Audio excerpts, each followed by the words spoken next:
A moment. But first, another view on the state of the Conservative Party. John Strafford is the chairman of the Campaign for Conservative Party Democracy. He's calling for fundamental root and branch change in the party. I asked him what needed to be done. John Strafford, your ideal shopping list of reforms that the Conservative Party needs to undertake. The most important thing is that, first of all, the party has to have a constitution, and that constitution has to be a constitution with one member, one vote in it.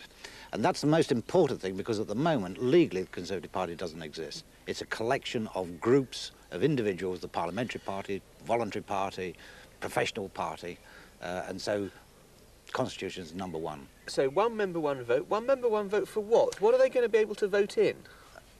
What they will do is to have the ultimate authority in the Conservative Party, and that means that they take on the responsibility for the party, but it also gives them the rights as to how the party's run, and those rights can be extended into all kinds of areas in issues such as the leadership election. So they would, or every member would vote for the leader? If that is what they want in the Constitution, yes, and it is becoming apparently clear during the course of this election that that is what members want. What about party chairman? Should the membership elect the party chairman? Well, a lot of members do want to have the party chairman elected because they see the control of central office as being one of the key factors in the way in which the Conservative Party works. So a lot of people want to see that, yes. And I suppose it would follow then that you'd have conference decisions taken that would have much more standing in the party than they do presently.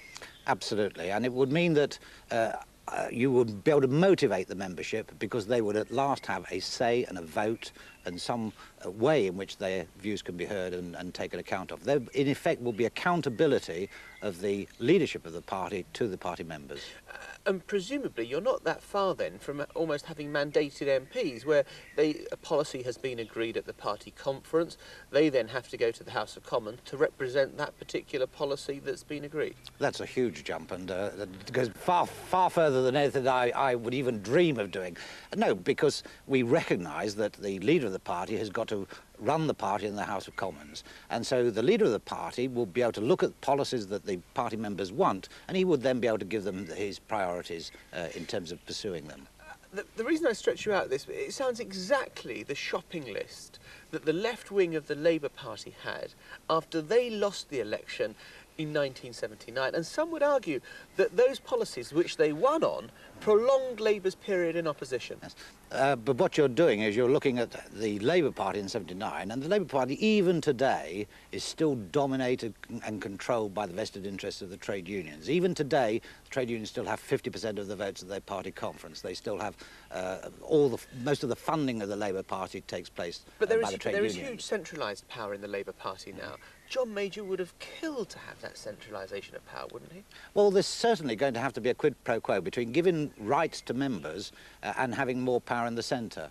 And certainly when it comes to choosing by-election candidates, then the centre's going to have some more power in deciding the whole range of candidates for the party. Then you can see the centre needing some more. And extremely briefly, do you see the tide moving your way on this? Absolutely. Even today, the Sunday Times is talking about a new constitution, and the Times is talking about a constitution. We recognise now that a constitution is essential for the progression of the Conservative Party.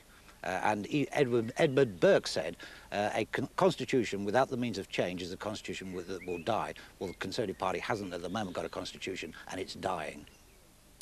John Strafford, and with me still are Theresa May and Baroness Miller. Doreen Miller, this idea of a new constitution for the Conservative Party to address all those big issues, I don't know, electing the party chairman, he was saying, electing the leader of the party, is that the way forward? Well, I don't actually think a new constitution, I would say that straight away, but I do think there has to be a reorganisation. Clearly I can't preempt what will be, but I think it's quite important that activists throughout the country have more of a say. But for that to happen, we have to have a Conservative Party. We don't have one. We don't have a national membership. We have people join local associations and all do their own thing. So I believe very strongly that if we're going to give local people much more say, and I think they should, in electing the leader and perhaps talking about policy and things of that kind, although not voting for the party chairman, there's a quid pro quo, to use John's words, in fact. Definitely on certain matters like boundaries on selection of candidates in certain difficult areas without mentioning anybody by name. The party ought to be able to have a say on those things. So we can't all go off and do our own things. You can never win elections like that.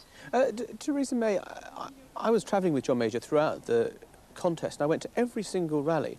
And looking at the audience at all these rallies, without being disrespectful, it looked like an audience for age concern. The party looked so old and, dare I say it, decrepit.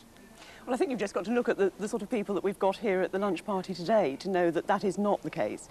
I mean, obviously, there are a good number of old people in the party and they have a role to play. But we also have a number of people from all ages and across the age spectrum. And certainly my own association has a very mixed membership. And our local council leader is under 30. So. But what do you say to all the research that says that, one, the party is ageing, two, that young people are just not interested in the Conservative Party anymore? Look at the decline of the Young Conservatives and Conservative student organisations. And that something really fundamental has to be done to engender interest. I think that if you look actually at the youth part of any of the political parties, you'll find that they actually go through peaks and troughs naturally.